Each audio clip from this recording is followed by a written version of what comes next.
Hola, muy buenas tardes. En nombre de Librería Bonilla les damos la bienvenida a esta charla sobre Gerardo Denis, en la cual van a participar Fabián Bredú, Fernando Fernández y Adolfo Castañón. Antes de dar la palabra, en este caso, a los invitados, me gustaría leer las reseñas biográficas de cada uno. En primer lugar, Fabián Bredú. Nace en Francia y reside en México desde 1979. Doctora en Letras Romances por la Universidad de la Sorbona, París 4 en 1982. Es investigadora titular del Instituto de Investigaciones Filológicas de la Universidad Nacional Autónoma de México desde 1979, profesora del posgrado de Letras en la Facultad de Filosofía y Letras y miembro del Sistema Nacional de Investigadores. Crítica literaria en distintas revistas y suplementos literarios de México. De 1982 a 1998 fue colaboradora de la revista Vuelta y miembro de la mesa de redacción. Traductora al francés de los siguientes poetas: María Baranda, Fabio Moralito, Pablo de Roca, Gonzalo Rojas, Rafael Cadenas, José Luis Rivas. Y al español de distintos autores franceses, entre otros Annie Lebrun, André Breton, Jean Genet y Agnès Césaire. Miembro del Comité Editorial de Literatura del Fondo de Cultura Económica hasta 2019. Caballero de las Artes y Letras por la República Francesa y condecorada con la insignia del Águila Azteca por el Gobierno de México. Miembro correspondiente de la Academia Chilena de la Lengua. En segundo lugar, Fernando Fernández. Poeta, ensayista y editor. Tuvo la beca Salvador Novo y fue becario del Centro Mexicano de Escritores, en ambas ocasiones en el género de poesía. Ha sido editor de revistas culturales, la más importante de ellas, Viceversa. Apareció a lo largo de la última década del siglo pasado. Desde hace 3 lustros conduce un programa de radio sobre novedades editoriales en una emisora del Instituto Mexicano de Radio y renueva periódicamente el contenido de su blog, siglolabrisa.com. Ha publicado una docena de libros, entre los que destacan Oscuro Escarabajo, poesía, Viaje alrededor de mi escritorio, ensayo, Oriundos, novela documental, y Almas Flexibles, crónica. Es uno de los principales conocedores de la vida y la obra del poeta Ramón López Velarde, sobre quien ha publicado 2 colecciones de ensayos, Mi sombra de disturbio y La majestad de lo mínimo. Es miembro titular del Seminario de Cultura Mexicana y miembro del número de la Academia Mexicana de la Lengua. En 2022 recibió el Premio Iberoamericano Ramón López Velarde. Y Adolfo Castañón, ensayista, crítico, poeta, traductor y editor, académico, bibliotecario, bibliófilo y biblióforo. Es autor de tantos libros o más como los años que cuenta. Escritores como María Zambrano, Alfonso Reyes, Pedro Enrique Sureña, Jorge Luis Borges, José Bianco, Octavio Paz, Gonzalo Rojas, Michel de Montaigne, George Steiner, Eugenio Montejo, Alejandro Rossi, Gabriel Said, entre otros, han atraído la atención de su pluma. Es autor de Viaje a México, publicado por Bonilla Artigas Editores e Iberoamericana Vergüenza. Premio Javier Villaurrutia 2008 de la antología Visión de México de Alfonso Reyes, publicada por la Academia Mexicana de la Lengua. El gobierno de la República Francesa lo distinguió imponiéndole la Orden de Caballero de las Artes y de las Letras en 2003, mismo año en que ingresa como miembro de la Academia Mexicana de la Lengua. Premio Nacional de Ciencias y Artes 2020 en las ramas de Lingüística y Literatura, y creador emérito de SNCA. Bienvenidos.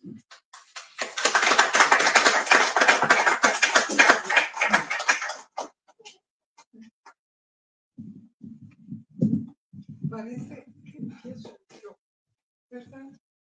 Si están de acuerdo. Pues sin más, empiezo a leer este texto que me inspiró el libro de Fernando Marentur. Creo reconocer en el libro de Fernando Fernández la tenacidad preliminar y propicia a la obsesión que suele adornar a un biógrafo. Hace tantos años que explora la obra de Gerardo Denis que esos ensayos, Mar en Turco, constituyen la antesala a una biografía. Él mismo Fernando advierte: frecuentaba al poeta de manera asidua desde 1989. Había estudiado su obra al detalle, al grado de escribir una tesis universitaria sobre el tema. Fui su editor no pocas veces. Comí, bebí y conversé largamente con él, ya para entonces hacía más de 20 años.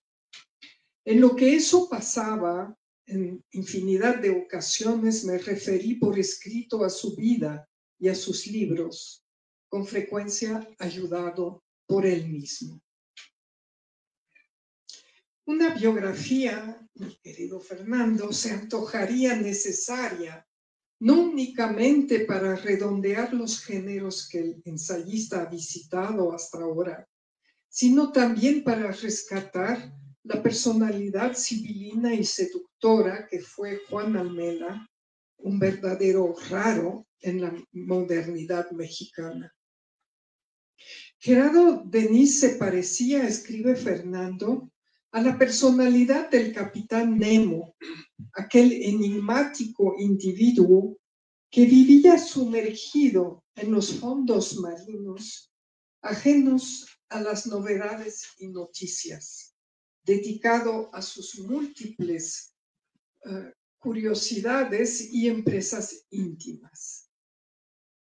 María Luisa Puga lo hizo caber en el adjetivo escueto, y sin embargo los paseos de mar en turco cumplen un demorado viaje por el mar sigilosamente navegado por el poeta destacado por Octavio Paz como, y lo cito, el poeta más original entre los aparecidos en América y España durante los últimos años, es decir, los años 60 del siglo pasado.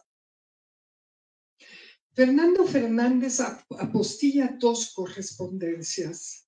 La primera con Octavio Paz, cuando Gerardo Denis se atrevió a enviarle sus poemas a la Embajada de la India, y la otra con Georges Dumézil, que Juan Almela tradujo para los lectores de lengua española. ¿Por qué el ensayista opta por comentar los intercambios epistolares en lugar de editarlos como se acostumbra? Espero que sea una pregunta que nos contestarás.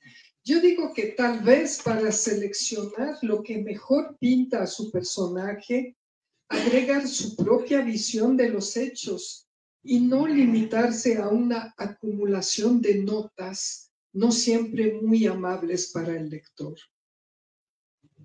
La doble personalidad de Juan Almela, Gerardo Denis, se evidencia claramente en el primer epistolario. Juan Almela corresponde al corrector y al traductor y Gerardo Denis al poeta. Él mismo le explica a Paz la razón del seudónimo.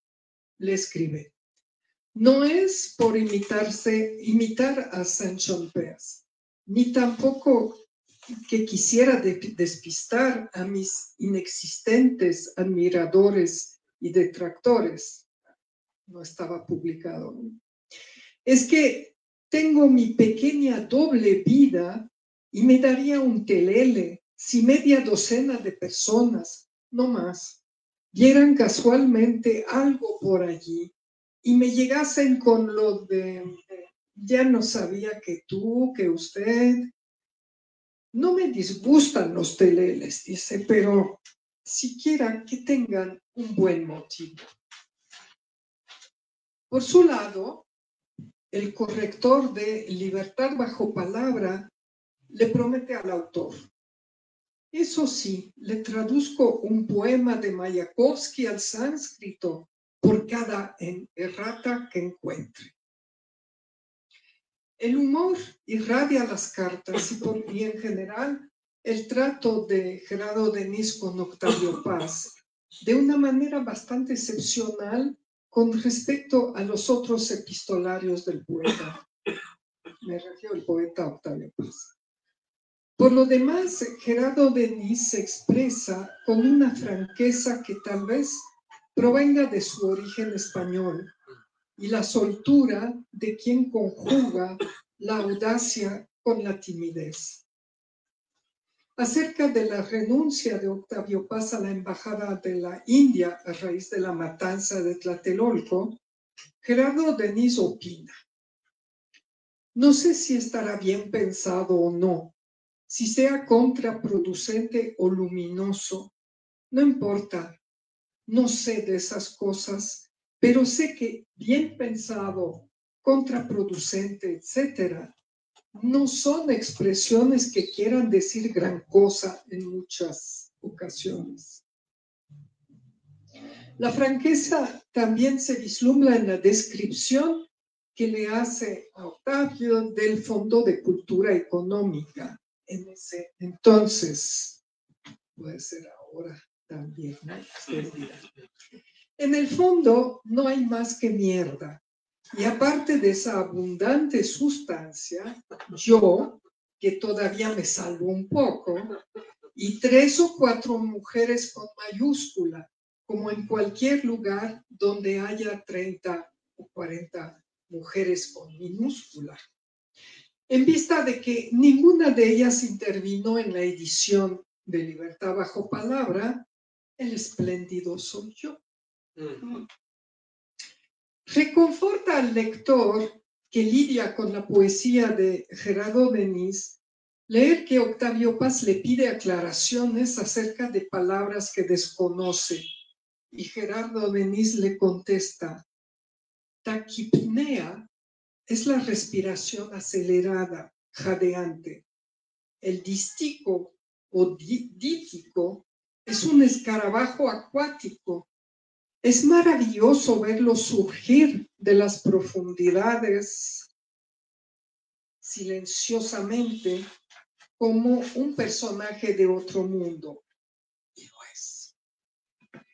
Un alifrit es un genio, como el de la lámpara de Aladino, ni más ni menos. Cotar es un topónimo imaginario. Soñé la palabra a los 13 años. Me dirán si no es un raro. La segunda correspondencia con Georges Dumézil más bien da pie a evocaciones del laborioso Juan Almela. Fernando recuerda su primera visita a la casa del poeta, que él fecha en un viernes de julio o agosto de 1988. Solo 2 retratos de Béla Bartók y Georges Dumézil cuelgan en las paredes, y precisa Fernando, el único adorno era un alebrije azul posado sobre la tapa cerrada de un tocadiscos descompuesto. La traducción constituye el meollo de ese apartado. Carente de cualquier intención teorizante, el autor de unos 50 traslados del inglés, francés, alemán, italiano, ruso y portugués, a los cuales más tarde se sumaron el danés, el sueco y el holandés, advierte llanamente: la traducción es un modo higiénico de ganarse la vida. Tiene estupendas ventajas. La hace uno a solas, cuando quiere, etc. Se vuelve algo abominable si no le interesa a uno el texto que traduce o no lo entiende. Hasta ahora, toco madera, dice él y yo, he conseguido evitar esta desgracia. Y concluye sin ambajes: a traducir se aprende haciéndolo. Fernando acredita en su libro cualidades ensayísticas que de seguro habría apreciado Gerardo Denis. Ofrece una visión sin tapujos ni velos de la escasa y deficiente recepción de la obra del poeta, acerca de la que Octavio Paz había vaticinado desde el primer momento, es decir, desde la lectura de los primeros poemas. le decía, usted lo sabe mejor que yo. Su poesía irritará o deslumbrará, según el caso, pero pocos la comprenderán. La acepción a la indiferencia generalizada encarna en Eduardo Milán, quien, son los términos de Fernando, nunca dejó de atender el desafío que esa poesía le planteaba. Y la posición contraria de detractor, de outsider de buena conciencia, encarna en Evodio Escalante. Dejé para el final 2 capítulos que me parecen los más logrados e inesperados del libro. Uno, la vida contada a María Luisa Puga en su novela de 1987, que se titula La forma del silencio, y el capítulo Almas gemelas, Gerardo Denis y Pedro Efemiret. Fernando descubrió tardíamente que María Luisa Puga había cumplido en la ficción lo que él pretendía lograr a través de la exploración ensayística. Nadie reconoció en su momento al personaje de la novela de María Luisa Puga, llanamente llamado Juan, que no era poeta, sino un hombre sin atributo aparente. Escribe la novelista María Luisa, esté donde esté, descuella sin buscarlo. Su porte es más alto que el normal, su cuello es curiosamente rígido. Gusta llevar el pelo extremadamente corto, por lo que su nuca rasurada tiene un no sé qué de reproche. Ahí está todo el talento de una narradora, ¿no? Que fija en una nuca rasurada esa impresión de reproche. Ya entrada en una mayor profundidad psicológica, María Luisa Puga esboza las contradicciones del personaje. Dice, es plácido y hermético al mismo tiempo, burlón y compasivo, tímido y pudoroso. Parece un loco que anda buscando aspirar la esencia del placer y lo hace cada vez que se libera de la atención de los demás. Gracias a su talento narrativo, así como a las largas conversaciones que sostuvieron en la editorial Siglo XXI, donde ambos trabajaban, María Luisa Puga ofrece la verdad de la ficción, que compite valerosamente con la verdad del investigador. Es una valiosa mise en abîme de géneros que ella le regala a quien, esperemos, dentro de poco, se volverá el biógrafo de Gerardo Denis.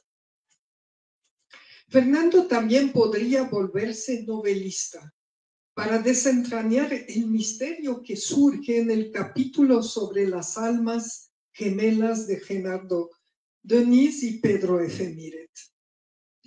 Dice Fernando, singulares y únicos como fueron por separado, lo normal es que su relación resultara única y singular, por cierto, como pocas en la historia de la literatura mexicana.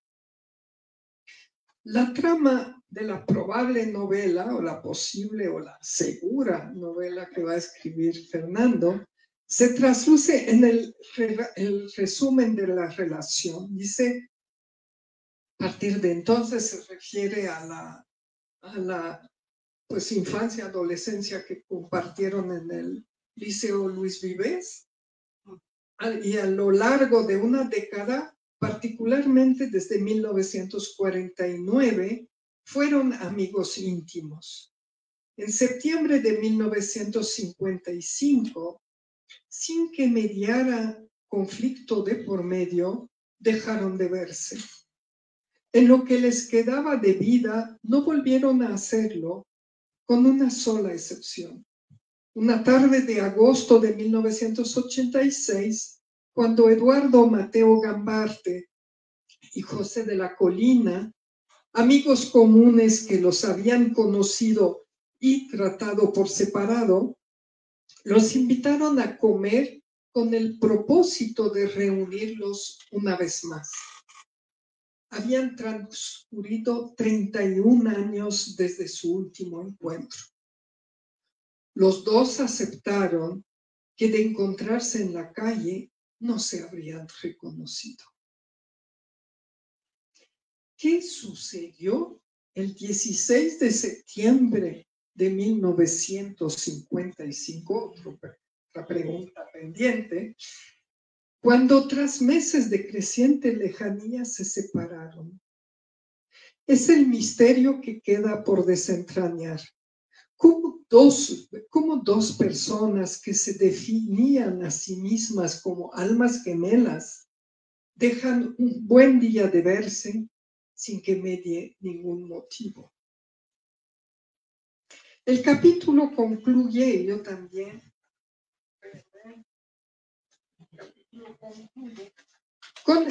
concluye con la pregunta que podría guiar la novela que Fernando nos debe. La pregunta es la siguiente. ¿Contó Juan Almela a Pedro Miret, la única vez que volvió a verlo, que se había vuelto un lector voraz e impenitente y un profundo conocedor de todo cuanto había escrito? Quizá Fernando pensaba cerrar un ciclo con la recopilación de Mar en Turco. En realidad, el volumen parece ser el augurio de los dos libros que aún le quedan por escribir: la biografía de Gerardo Denis y la novela de la misteriosa desintegración de dos almas gemelas.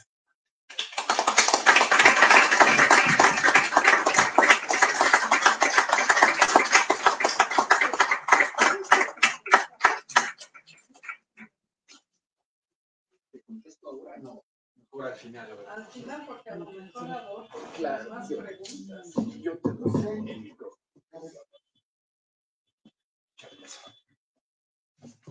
Bueno, gracias a Juan Luis Bonilla, que nos ha abierto la posibilidad de hablar de este libro publicándolo, a Fabián Bradú y Fernando Fernández, a Juan Almela, Gerardo Denis, y a Dios, que nos llegó a dejar aquí a todos y cada uno. Y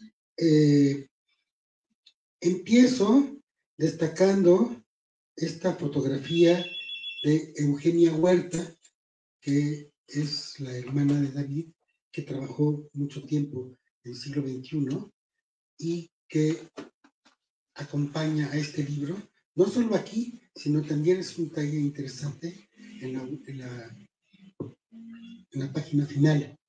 En esta fotografía vemos a un personaje que podría ser un capitán de barco o que podría ser un ingeniero, y que en cierto modo nos da o nos hace ver la ambigüedad de este personaje. Tiene una pluma fuente en la mano, unos lentes, está perfectamente concentrado en lo que está escribiendo, trae una chamarra de cuero, si ustedes observan.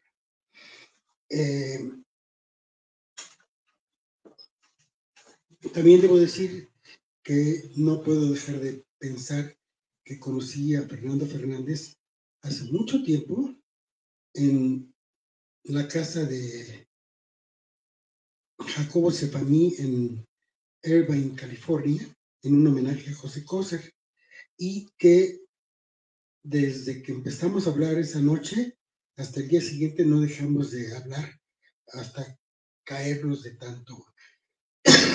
tanta conversación. Y siempre ha habido con él pues una especie de vértigo en relación con la conversación, y en ese vértigo desaparecía de tanto en tanto Gerardo Denis, Juan Almela. Debo decir también que hace años conocí a Fabián Bradú y que sucedió lo mismo, que nos quedamos hablando mucho tiempo, y todo eso tiene que ver con el tema que estamos hablando, o que tiene que ver con el libro, que es la conversación. Sin la alegría de la conversación, yo creo que no habría habido ni Juan Almela, ni La Cultura en México, ni Octavio Paz, porque forman parte de alguna manera del intercambio.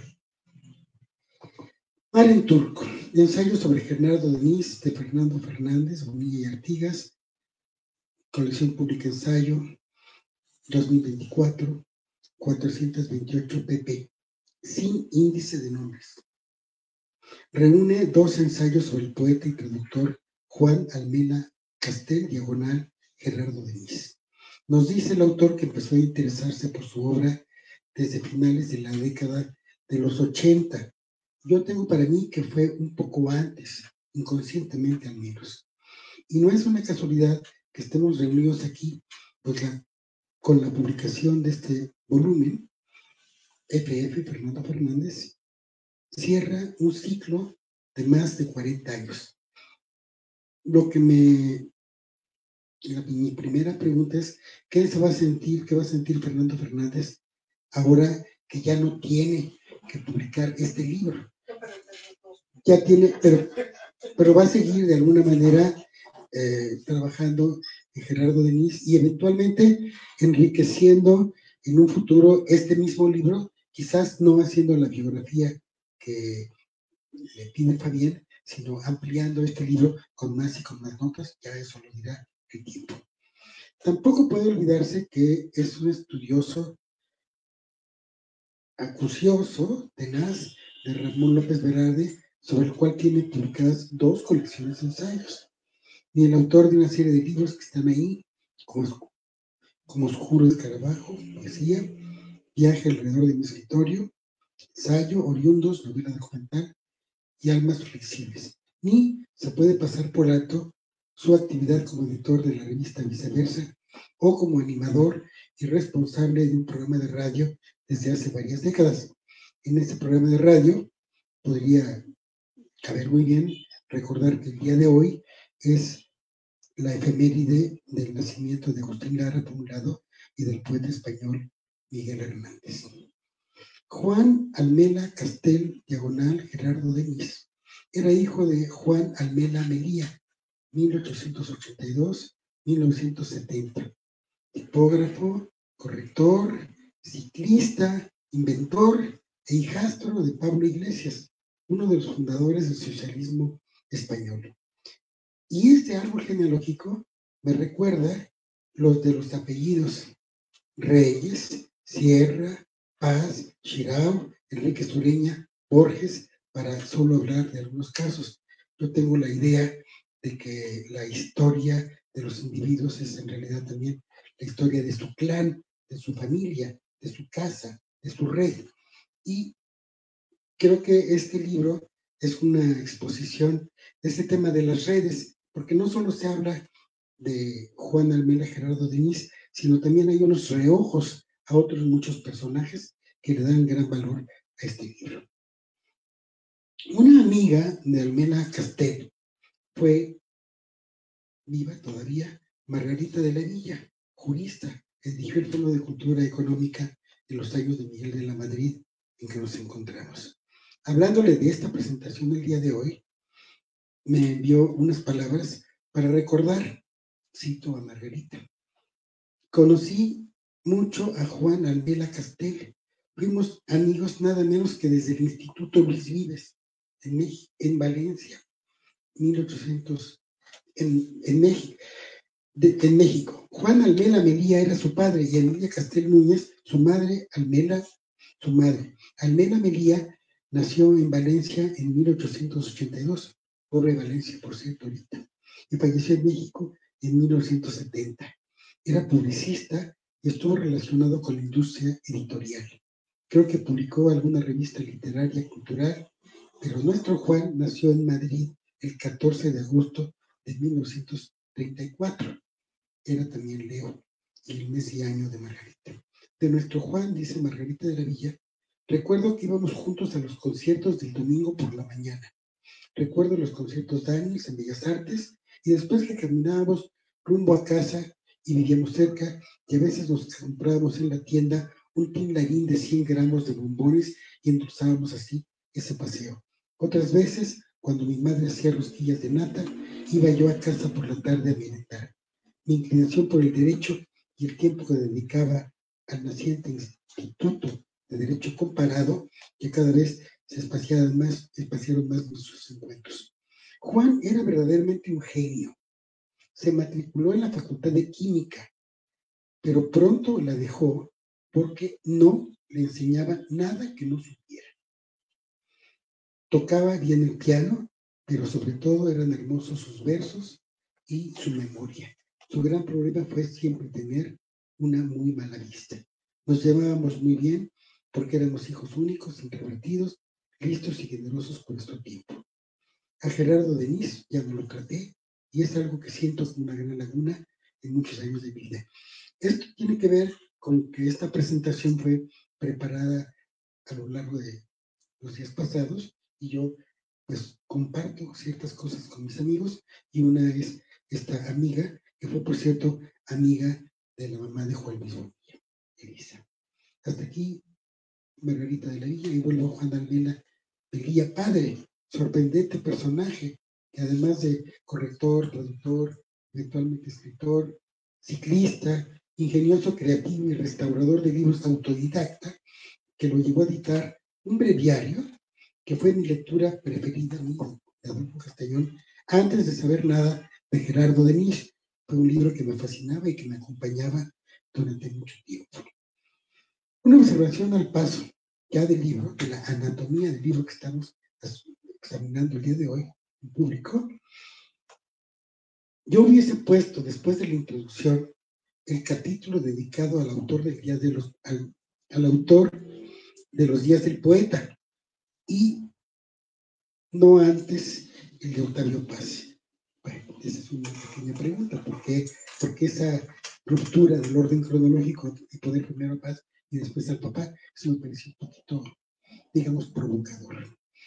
A lo largo de los capítulos, Fernando Fernández comenta la correspondencia con Octavio Paz, la vida contada a Mariano Zampuga a través de la novela La forma del silencio, la serie de cartas con el historiador de las religiones Georges Dumézil. Por cierto, hay paralelos entre Dumézil y Paz que en cierto modo Fernando no desarrolla porque están ahí como latentes esperando un tercer libro. Y después viene, yo diría, la médula del libro, que es la visión de la obra del poeta en la reflexión crítica de dos autores, el poeta uruguayo Eduardo Milán y la recepción polémica de la obra de Denis en la visión crítica de Domingo Escalante. Estas dos figuras antípodas, complementarias, enriquecen mucho la lectura de la obra porque a Denis no fue insensible a lo que decían ambos y en cierto modo los canibalizó, los interiorizó, se los comió dentro de su propia obra y los volvió parte de ella. Eso hace fascinante a la obra del propio Denis. Después viene la forma en que Denis lee a Alfonso Reyes y los itinerarios paralelos de Denis y Pedro F. Miret, Denis palindromista, y ponderaciones sobre dos premios, dos polémicas, y el libro cierra con una lista de los 33 libros que componen la obra original de Juan Almela Castel. Hubieran podido poner los 50 que tradujo. Aquí no hubo digamos, esa deferencia a la biografía editorial de Almela y solo a la de Denis. ¿Qué es lo más notable de este libro? Son varias cosas, las cosas notables de este libro, que a mí, en cierto modo, me van a llevar a hacer algo. Wittgenstein decía que las revoluciones culturales se verifican o se materializan cuando uno cambia el orden de su biblioteca y un libro deja de estar en un lado para ir a otro lado. Entonces, gracias al libro de Fernando Fernández, los libros de Gerardo Denis, Juan Almela, van a cambiar en mi biblioteca de lugar, y en lugar de estar, digamos, en el último piso, penúltimo piso de la literatura mexicana, van a subir cerca de Torres, Reyes, Enrique Sorín. Pero, ¿qué es lo más notable de este libro? No solo es una exposición de la obra y la persona del poeta que ha acompañado a nuestro amigo durante más de 40 años. Se trata también de una reconstrucción de la recepción de sus letras de Juan Almela Gerardo Denis en el medio mexicano, y no solo por las figuras citadas de Milán y Escalante, sino por otras muchas más que pueblan, pululan en estas 428 páginas que le prestan peculiar vivacidad. Y con esa arqueología de una restauración parcial de una época y de una atmósfera, el libro cobra, digamos, una vivacidad, una riqueza, una efervescencia que harán de este libro un capítulo de nuestra historia cultural. Al releer Mar en Turco me viene a la mente una máxima de un poeta y dramaturgo francés, François Andrieux, del siglo XVIII, que decía: on ne s'appuie que ce qui resiste. Solamente se puede uno apoyar en lo que resiste.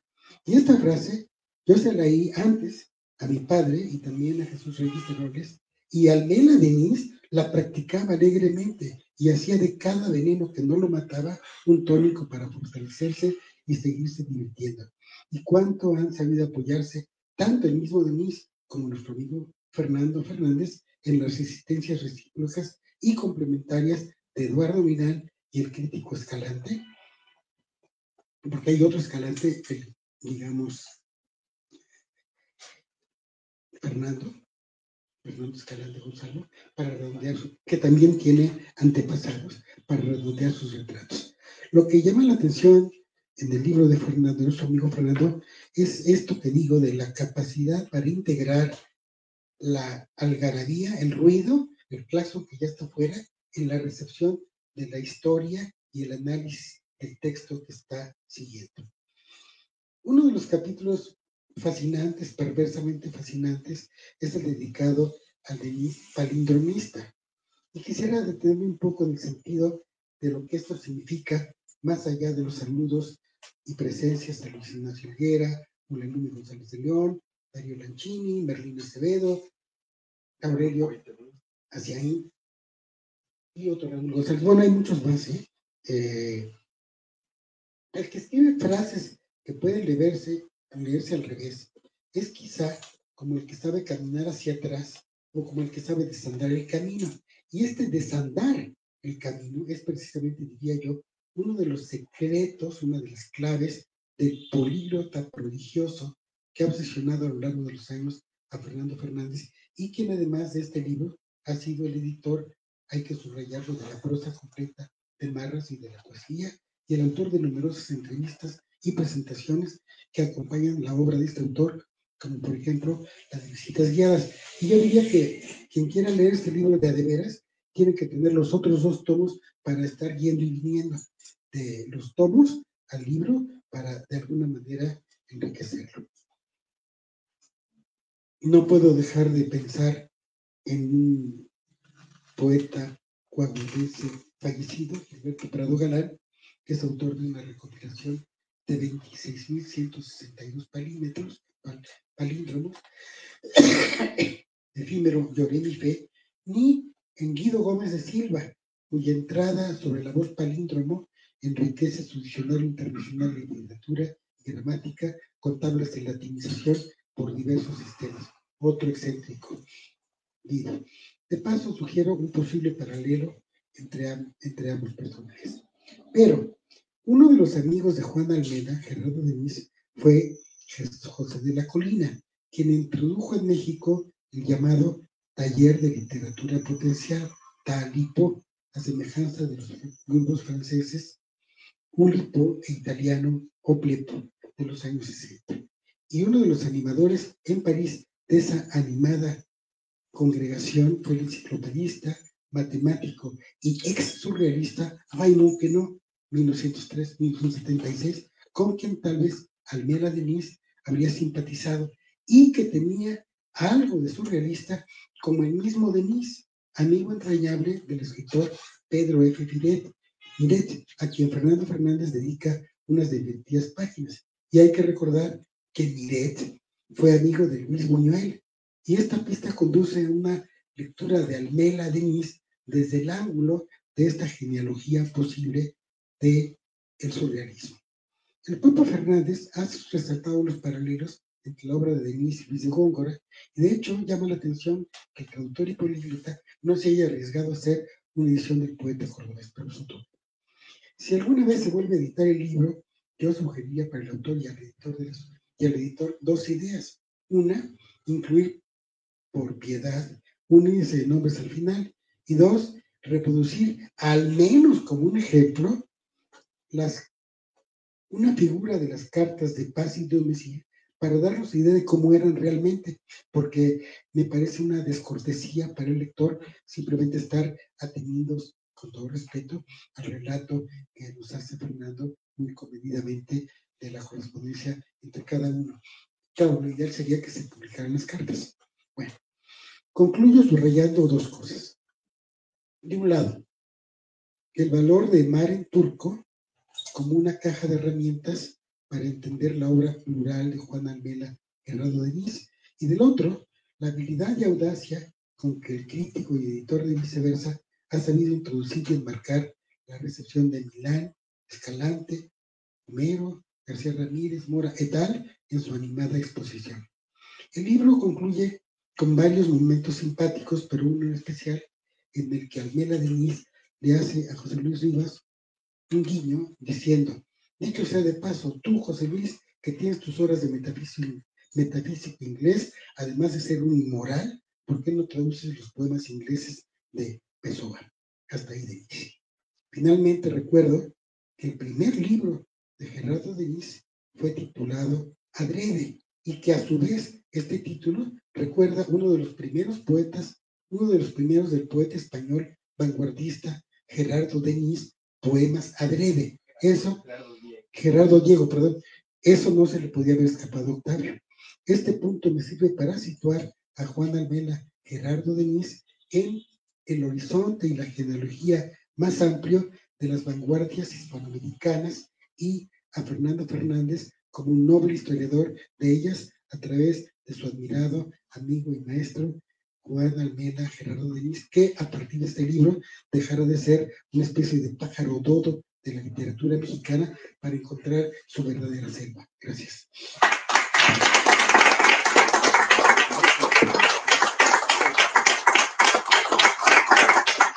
Si quieren dar preguntas generalmente a nuestro autor.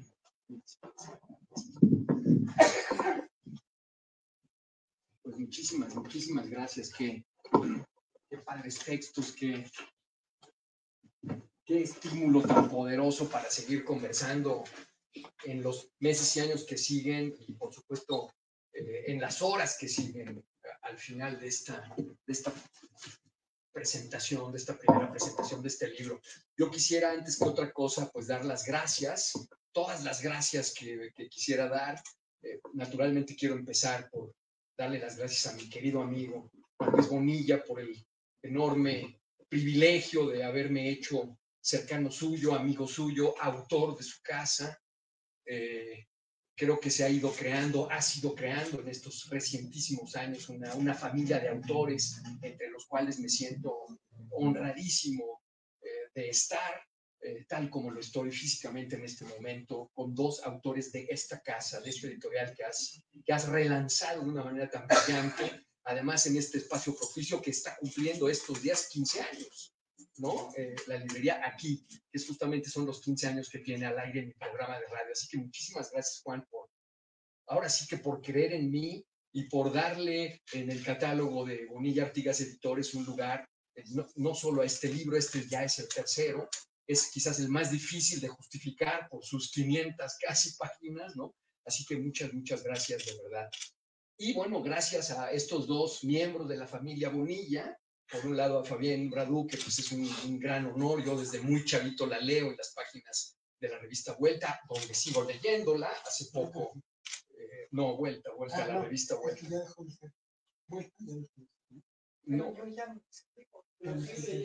La revista Vuelta, para mí la revista Vuelta sigue ahí a mano y la leo constantemente. Y hace poco leí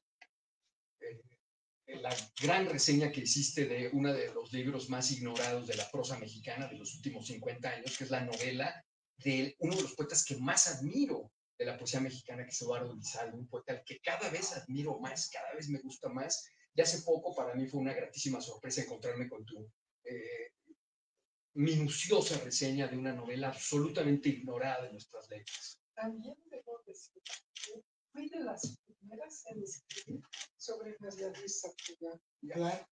El primer libro que publiqué, Señas Particulares Escritora, recojo la generación anterior, pero añadí a María Luisa Puga, pero no llegué a la novela de La Forma del Silencio, el libro se publicó antes, y recuerdo mucho a María Luisa por una amiga mía, la quise mucho, y su libro del dolor es para mí intolerable. Diario del dolor. ¿Sí? Diario del dolor, sí.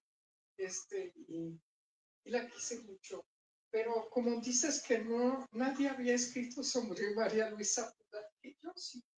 Déjame terminar. Fíjate, te quiero dar un agradecimiento y pintar porque para mí es un entusiasmo especial el que estés aquí y me doy cuenta que caigo en una omisión, ¿no? Yo iba a decir que tú llevas esto que está ocurriendo ahora, que es revalorar la literatura, la figura de muchas mujeres mexicanas, que ahora, por fuerza de hacerlo tanto, ya ni sabemos ni qué pasa, ni en qué orden, ni en qué este relativismo también nos está pegando allí.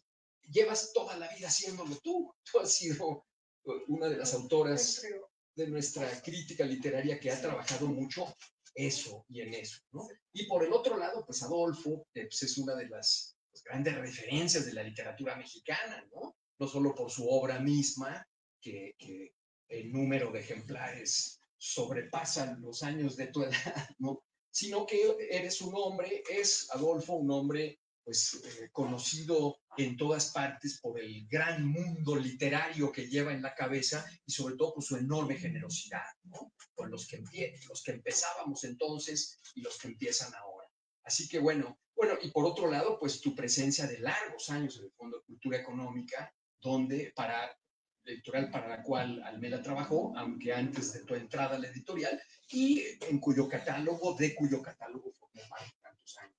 Así que todo lo que se cuenta sobre el Fondo de Cultura de los años 60, sobre todo después de la salida de Orfila, y que tú mencionaste, esas palabras tremendas, cuando Octavio Paz le dice, quiero felicitarlo porque en mi libro, en mi Libertad bajo palabra, no hay una sola errata, y le dice, son ustedes estupendos en el fondo.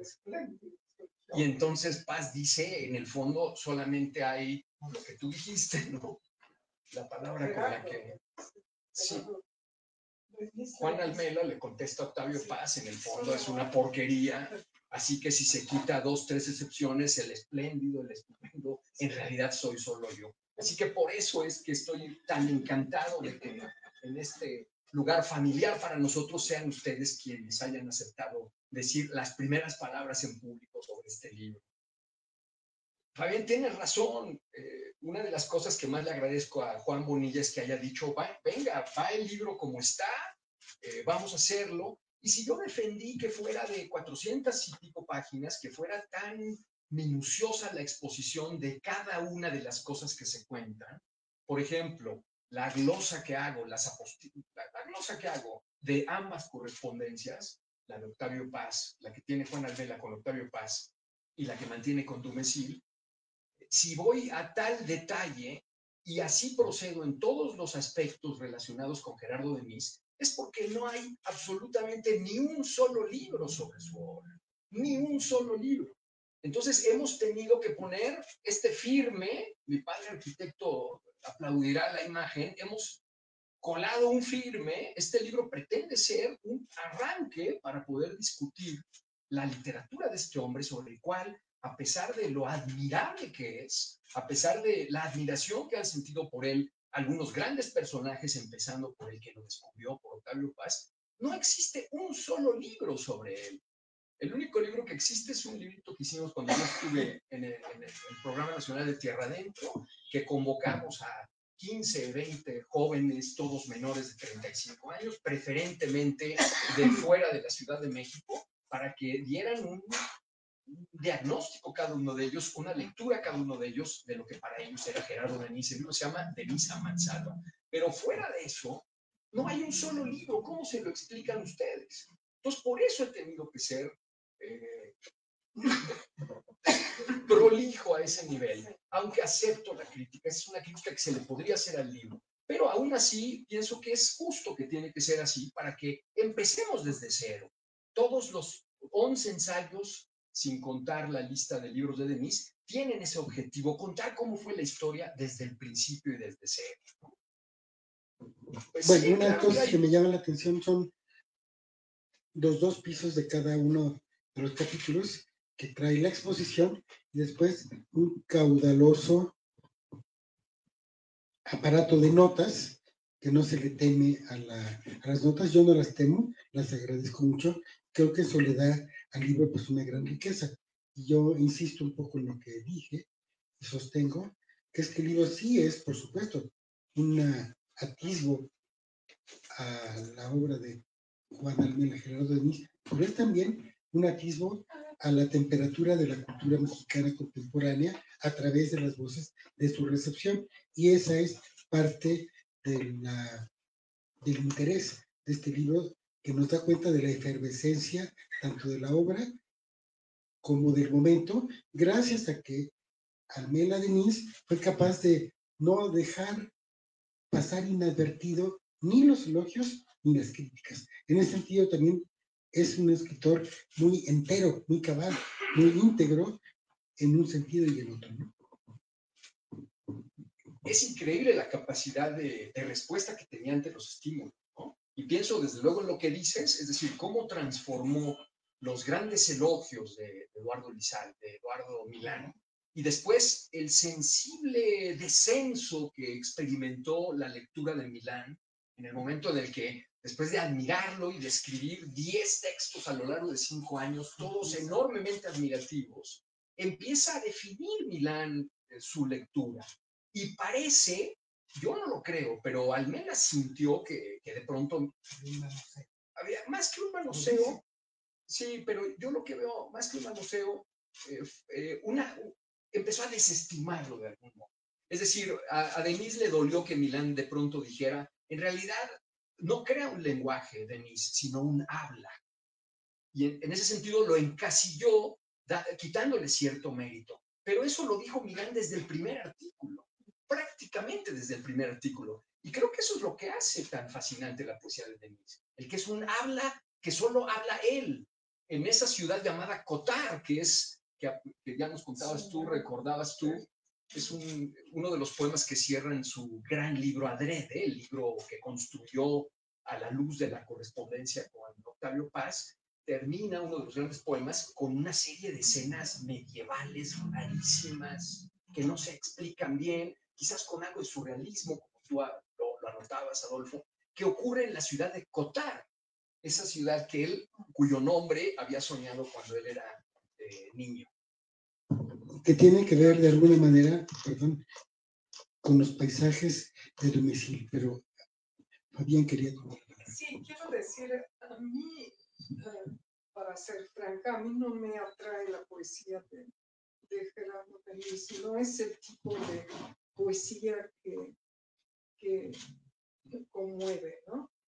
Pero el personaje en sí, yo digo, ese es un caso que daría tan buen pie a la ficción, o sea, como María Luisa lo demostró, y tú debes también de explotar el hecho que lo hayas conocido también, ¿no?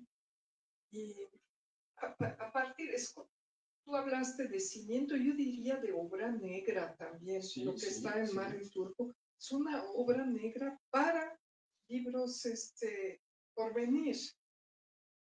Y, no sé, este señor que de doble vida, doble personalidad, no sé si, ¿no? Y ese caso de las almas gemelas que de repente se desintegran en el aire, ¿no? O sea, es un señor lleno de misterios, como yo diría, carne propicia. Yo no diría, para retomar lo que dijiste hace un poco, cuando dices es un tipo de poeta que no me gusta, No, la poesía. Es un tipo de poesía. Yo creo que no hay un tipo de poesía así. A mí me parece que es singularísimo. Bueno, es como, ¿qué son los ángeles, no? Los que dicen que cada ángel es uno de su especie. Yo creo que los grandes poetas, y tú lo sabes porque has estudiado tanto a uno de los grandes, que es Gonzalo Rojas, no hay nadie como él. El tipo de poesía de Gonzalo Rojas no existe. Es solo Gonzalo Rojas, ¿no? Luego, en el otro caso, lo que dices, Fabián, sobre Miret, creo que lo más interesante de todo no es tanto el accidente biográfico, el que se hayan hecho tan amigos en el Instituto Luis Vives, porque sus historias se parecían, los dos hijos de refugiados políticos, un poco desapartados a lo mejor del discurso central del exilio, que comparten los años formativos de manera cotidiana, apasionada, y se dejan de ver 30 años y luego se mueren, se ven un día y se mueren. Eso es muy llamativo en términos novelísticos. Pero como lectores de literatura, lo que es increíble es leer la obra del uno y del otro, porque cuando se trataron de adolescentes, ninguno pensaba que iba a terminar escribiendo. No les interesaba la literatura y se convirtieron en dos, lo que se dice ahora, autores de culto, uno en la poesía y otro en la narrativa, y tienen mundos que alguien más capacitado que yo tendría que vincular en términos literarios, que es lo milletiano de Denis y lo denisiano de Miret. Hay que recordar Dos figuras principalísimas de esa generación del exilio español en México. Que Miret está publicado por el Fondo de Cultura Económica, y esta publicación por el Fondo de Cultura Económica se debe a Jaime García Terrés, pero se debe seguramente a la voz secreta de dos personas. Uno, José de la Colina, que era muy amigo de Denise, pero que no era muy amigo de García Terrés, y Almela, que sí era entusiasta de Miret, aunque no lo hubiera tratado. Y en El Horizonte, yo suscité o dije la enorme fraternidad o colaboración que hay entre Luis Buñuel y Pedro de Miret, que además hay una comunidad de imaginarios. Y en ese sentido, yo creo que la prosa, poesía y personalidad de Almela Denis, en cierto modo, se compaginan muy bien con el imaginario de Buñuel y a través de Miret. Pero bueno, ese es otro tema. Bueno, decía, ya ves como lo digo ahí en el libro, que el texto que escribió Buñuel sobre Miret, sí, claro, a Almela le parecía chafísima, dice que era un lugar común tras otro, los que enumeraba Buñuel para describir a su querido amigo Miret. Pero eso no... Quiero decir que sin menosprecios por las obras respectivas, son ellos figuras como personajes secundarios en una historia de literatura, no fueron así famosos ni nada. Pero a mí lo que me atrae estas dos figuras es precisamente el carácter de personaje secundario.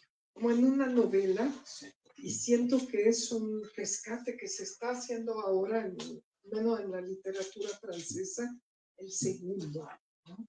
Y ya estamos cansados de los héroes, de los protagonistas bajo proyectores, ¿no? Y esa figura mucho más en la sombra, más enigmática, creo que tiene mucho más potencial narrativo, más también gente, no se dice impunemente que uno es el alma gemela de otro, o sea, tiene que haber una relación muy fuerte ahí. Y cómo sucede que te abandonas a tu alma gemela así, si es que tú dices, si es verdad lo que tú dices, que no me dio nada, ningún motivo, o bien al contrario hay que inventarlo. Pero yo creo que él lo dice también, se fueron separando poco a poco y un día se dejaron de ver. Yo creo que ese día no tiene tanta importancia, salvo porque Almela era extraordinariamente minucioso en sus recuerdos. No, en sus recuerdos. Es decir, él se acordaba que ese día ocurrió eso, sin que por fuerza en esa fecha hubiera ocurrido algo. Yo la primera vez que hablé con él, no sé si lo cuento ahí o en un ensayo que publiqué en un libro mío que se llama Contra la fotografía del paisaje, lo que más me impresionó la primera vez que estuve en su casa, que fui a recoger unos poemas que me dio para una revista de poesía que hacíamos en la facultad, fue que durante las 4 horas que hablé con él, fue de tal manera minucioso el relato de sus desgracias y sus penalidades, que recordaba todo con día, mes y año. Era un relato de una cronología perfecta, no, una memoria portentosa, como yo no la conocía en nadie más. Bueno, Adolfo también. ¿Tú nunca hablaste con él? No, ¿Cómo es posible? nos encontramos 2 veces. Yo le tenía miedo. Y él me dijo que también. Pero yo tuve una solicitud desde el primer libro que yo publiqué en el fondo. ¿Cuál fue? Ese de las escritoras. Y entonces yo dije, yo quiero ir con los correctores para yo aprender español. Uno que me ayudó mucho en esta tarea fue Adolfo, en mis primeros escritos. Pero yo sabía que los correctores del fondo, que eran 2, era él y había otro señor español, ¿no, Adolfo? Y yo pedí sentarme con ellos y que me explicaran qué habían corregido, yo por qué estaba mal, ¿no? O sea, ¿Y te juntaste con ellos? No quisieron. No, ya no le tocó a mí. No. No estaba Jairo Denis, ya había pasado tiempo. No era el momento. No, estaba ya en siglo XXI, pero después no regresó, ¿no? No, yo creo que de planta no. Siguió haciendo trabajos hasta el final de su vida, Sí. traducciones de cosas que ya no le importaban, pero ya no volvió a trabajar. Pero eran figuras muy míticas en el fondo, esos correctores. Claro, pero el tema de los correctores del fondo, no vamos a incidir en él, pero en el Fondo de Cultura Económica había una colección de personajes raros que formaban parte del aparato de producción. Ya no digo de los gerentes como Pepe Garrido o de Lucas Sean, sino, por ejemplo, un historiador mexicano malogrado que se llamó Víctor Adib, y otro, un poeta y crítico peruano que fue uno de los colaboradores de la revista Las Moradas de Emilio Adolfo Westphalen, que se llamó Tomás Acosta, que sabía griego, latín, alemán, y que los veía uno ahí como personajes que no eran capaces de matar una mosca y sí la mataban. También estaban correctores muy aguerridos, como Gerardo Cabello, que había sido ni más ni menos que formado por Martín Luis Guzmán, que era, digamos, pues una especie de ogro de la corrección, y otros como el mítico, que todavía se llama así, el espacio de la corrección del tercer piso del Fondo de Cultura Económica, hace poco gracias a mí, que es el señor José C. Vázquez, que fue el tipógrafo de Daniel Cosío Villegas, antes de que el Fondo de Cultura Económica fuese Fondo de Cultura Económica, y que era un hombre que llegaba todos los días al fondo a las 6 de la mañana y que, de nuevo, sabía griego, sabía latín. ¿Cómo que tenía algún apodo? El señor Vázquez, además. No, don Pepe. Es que, bueno, Armela. Bueno, seguramente. La vida, sí, seguramente lo conoció, pero yo no sabía el apodo de. Vivió en las redacciones, en el Fondo de Cultura, y en siglo XXI, una buena parte de su vida. Yo no sé. Y odiaba desempeñar aquel trabajo. Claro, ¿no? claro. Él escribió una serie de textos que son formidables, que se llama Mester de Maxmordomía.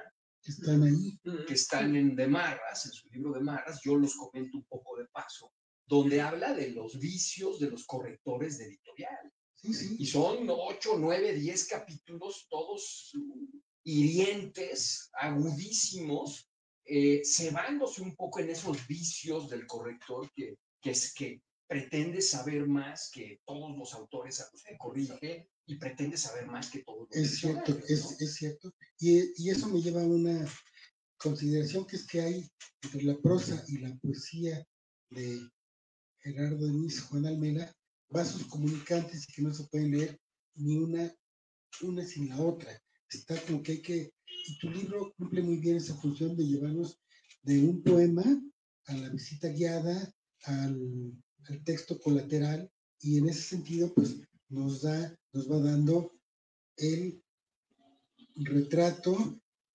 con el paisaje, el cuerpo, los compañeros y la sociedad de la que está saliendo. Entonces, es un libro que nos hacía falta, qué bueno que está publicándose, y yo espero que tenga pues un gran porvenir, pero sobre todo que a ti te dé una especie de segundo aire para ver qué haces con todo el material que tienes, porque yo creo que no va a ser fácil que exorcices el demonio de Gerardo Denis Juan Almela nada más con un libro de 500 páginas.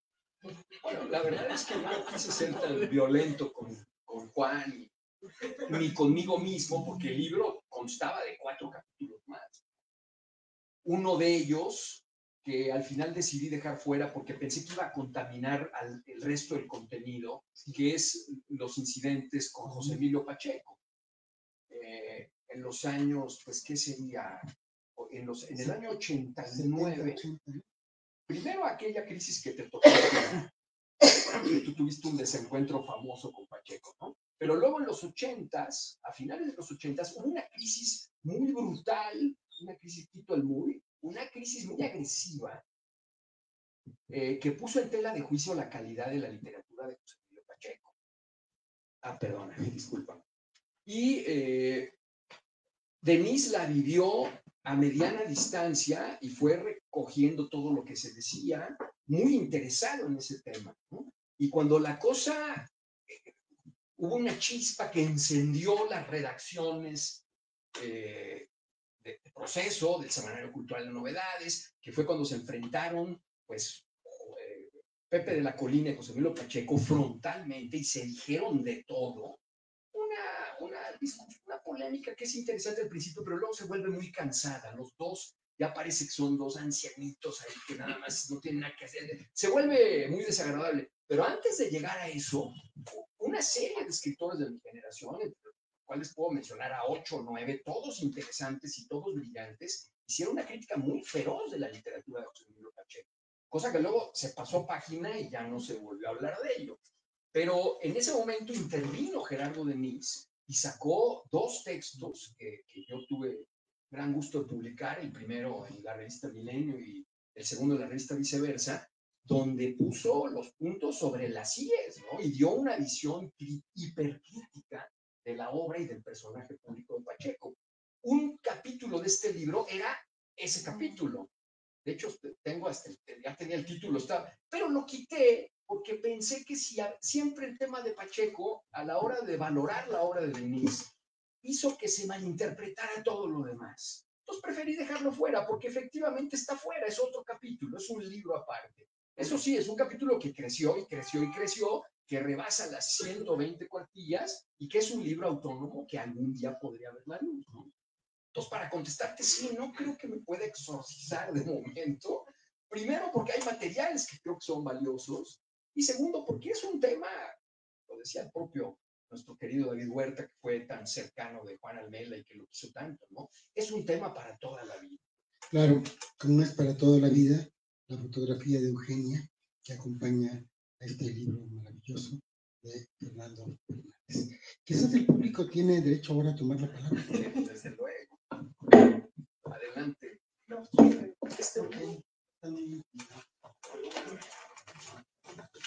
¿Algún comentario, consulta o pregunta? Por favor.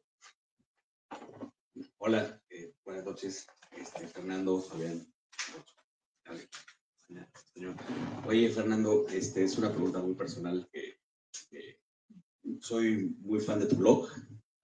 Creo que ahí recoges muchas cosas de todos los artistas que conforman tu tradición, López Velarde, etcétera, etcétera. Pero la pregunta aquí es, tú cuentas que tú ya tenías un proyecto de tesis armado de Juan Ramón Jiménez y entonces decides, después de que conoces a Gerardo Denis, dejarlo todo porque literal fue dejarlo todo, tomar las naves y mencionabas, ¿no? 40 años, casi 30 y tantos años de estudiarlo, acompañarlo, conocerlo, y tal vez ser el único que ha conocido muchas facetas de Juan Almela y de Gerardo Denis.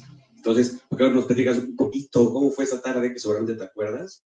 Y pues que todo esto pues derivó en y que además es un comentario, fíjate, yo cuando lo terminé de leer dije, en los últimos tal vez 10 años se ha escrito una sola biografía que para mí me parece la más importante, Octavio Paz, que es la que hace Christopher Domínguez Michael, y después está este libro, porque no he leído en la literatura mexicana reciente un testimonio tan cercano de otro poeta, escritor, etcétera. Entonces, gracias y felicidades. No, pues qué amable eres, te lo agradezco. Bueno, la he evocado esa tarde muchas veces me he referido a esa tarde, ¿no?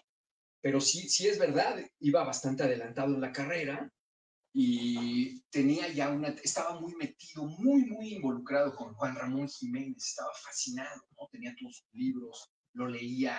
Entonces había decidido hacer una glosa poema por poema de un libro suyo que se llama Belleza. El título es muy desafortunado, pero Juan Ramón fue una influencia pues brutal en un momento dado de la poesía en español en el siglo XX, y yo cuando lo descubrí pues quedé muy encantado con las posibilidades de eso que un poco ilusoriamente se llamaba la poesía pura. Entonces cuando fui, lo he contado muchas veces, Julio Ubard, un amigo común de muchos de nosotros, me leyó un poema suyo, me gustó muchísimo, y como siempre he tenido la vena de editor, lo busqué, pedí el teléfono, me lo dieron mis amigos, algunos amigos míos que trabajaban en la redacción precisamente de Vuelta, Roberto Tejada, y lo fui a ver. Me recibió, le pedí unos poemas por teléfono, me dijo, claro, ven el viernes a verme, y pasé una larga tarde con él, entré de día, salí de noche, impresionado, ¿no? Nunca había conocido una persona que hablara de esa manera, que transmitiera todo lo que tenía que transmitir, que me hiciera ese relato minucioso de todas las desgracias, pero en una prosa hablaba de una manera tan atractiva, era tan interesante cómo lo decía, los ademanes, la manera en la que recordaba las cosas de manera literal, el modo en el que reproducía los ruidos, las cosas o las voces de los animales, que salí pues, diciéndome, pues, ¿quién es este hombre, no? Y además también conecté por otro lado que tiene que ver con la españolidad, porque mi madre es española, mi papá es hijo de españoles. Entonces, un viejo español de esa naturaleza, de esa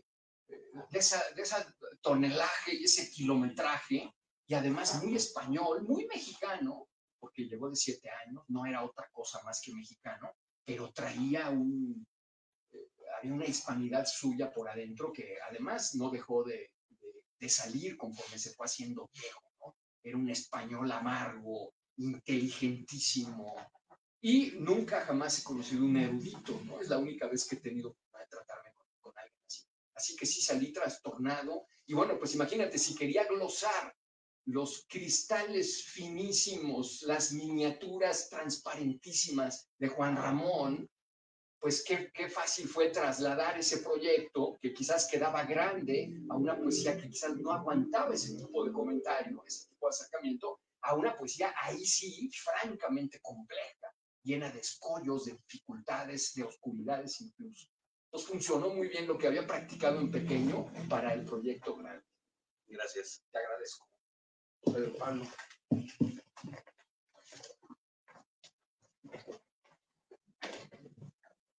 Pues la verdad muy agradecido por la charla y bueno, por haberme inculcado el gusto más por las letras, ¿no? También recuerdo un poco a Ernesto de la Peña también, que era un erudito, el hombre. Él también, ¿verdad? Y pues muy agradecido por la charla, por compartir sobre libros, que pues es lo que nos une, ¿no? Por supuesto que sí. Muchas gracias. Qué padre que viniste. Bueno, a ver, ¿algún otro comentario? Creo que lo de Ernesto de la Peña no puede, digamos, pasarse por alto, porque tiene que ver con el horizonte clásico de la educación clásica en México, y de alguna manera, pues él es una figura medular en eso, y Almela Denis, de cierto modo roza ese horizonte. Y hubo una persona que yo mencioné aquí de paso, que también fue académico, que es Guido Gómez de Silva, que es un judío que nació en Florencia o Padua hace un siglo, 1925, que vino aquí a México muy joven y que fue jefe de traductores de la ONU, de Naciones Unidas, y que es el autor de el Diccionario de Mexicanismos, el Diccionario Etimológico de Literatura y el Diccionario de Literaturas Europeas y Universales del Fondo de Cultura Económica, en donde hay una extensa exposición de los palíndromos, no solo en español, sino en italiano, en inglés, en francés y en alemán. Entonces, este horizonte de Ernesto de la Peña me lleva a la socialización de que en México, en esos años, hubo una convivencia de personajes muy atípicos y ese es el paisaje en el que nos estamos moviendo. Gracias. Fabián, ¿considerarías una impostura a Denise dentro de tus imposturas? No, porque una cosa es un seudónimo, ¿no? Y otra cosa es una impostura. O sea,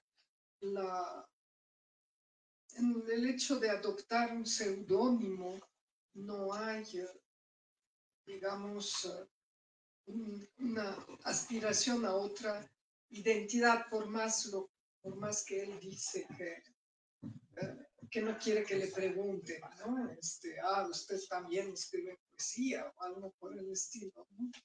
Pero no creo. Y ahora vamos a publicar un libro. Sí, lo explicaremos cuando se decida en sacar mi libro que se llama Fabulosas Imposturas. Y ya si lo conocen Adolfo y Fernando, el editor, quién sabe si lo leyó, ¿no? No sé. Nos ofendes. No, el editor, Juan Luis, no sé si lo leyó. Esto me lleva a una pregunta a Fernando Fernández. Que nos diga, por favor, Fernando, el momento, porque es un momento muy interesante, quizás con eso podemos cerrar la conversación, en que Almela Castel decide usar el seudónimo por primera vez. Hay una primera vez. Claro Esa que sí. primera vez Cuando no la da. le escribe a Octavio. No, cuando le escribe. Una vez leí que a ustedes que saben tanto de literatura y conocen tanto de su historia, una vez leí un comentario muy interesante que luego no he conseguido ubicar nuevamente, que tiene que ver con que en la literatura en lengua española son débiles los seudónimos. En otras tradiciones como la anglosajona, el seudónimo a veces tardan muchos años en saber quién es el nombre que está detrás de un seudónimo, en Francia o en Inglaterra. En español, en la literatura nuestra no. Y aquí se prueba claramente, aquí tenemos un gran ejemplo. Adolfo casi no puede decir Denis sin decir Almela, ¿no? Para ti hay una absoluta convivencia.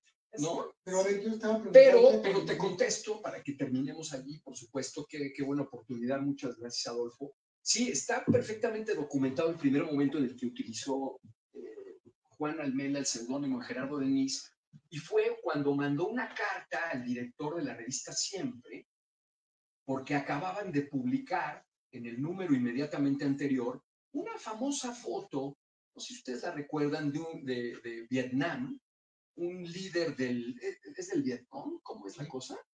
Que apunta a un enemigo y está la secuencia, le dispara en la cabeza y lo mata. Ahora ya no, ahora vivimos en una orgía tal de imágenes y este relativismo que está en todas partes también termina invadiendo la manera en la que nos informamos o las imágenes que circulan. Pero fue muy estremecedor en todo el mundo la publicación de esa foto. Y esa foto la incluyó Siempre, la revista Siempre. Y para el número siguiente, Almela mandó una carta ironiquísima, ¿no? Diciendo, esa imagen edificante, gracias, ya la he incluido en mi libro de oraciones, una carta muy breve que está reproducida, yo la reproduje primero en De Marras, y luego algo aludía a ella, a esa primera aparición del seudónimo, que me parece significativa, en Mar en Turco, ¿no? Así que ese fue el primer momento. Es muy interesante la correspondencia con Paz, como le dice, bueno, finalmente ya decidí el nombre que va a ser Gerardo Denis, que suena Sí, a todo o sea, y a nada. Como en ese entonces era todavía poeta inédito, lo que recuerdan ahora de la carta siempre nos impide entonces atribuir Gerardo Denis nada más al poeta. Sí. También lo usa para otros. Yo tenía la distinción muy clara y no, entonces está mal. Sí, ¿No? es No la utilizo. es anterior. Es anterior a su llegada como Si yo no poeta pensaba editado, que el ¿no? seudónimo se reservaba a sus poemas, o sea, su lado. Se ritualizó con los poemas, Sí. pero antes ya lo había echado. Okay. Gerardo, como ustedes lo saben, se llamaba uno de sus abuelos y Denis significa, y con estas palabras terminamos, Mar en Turco. Muchas gracias, Juan, muchas gracias al equipo de la librería, muchas gracias a todos por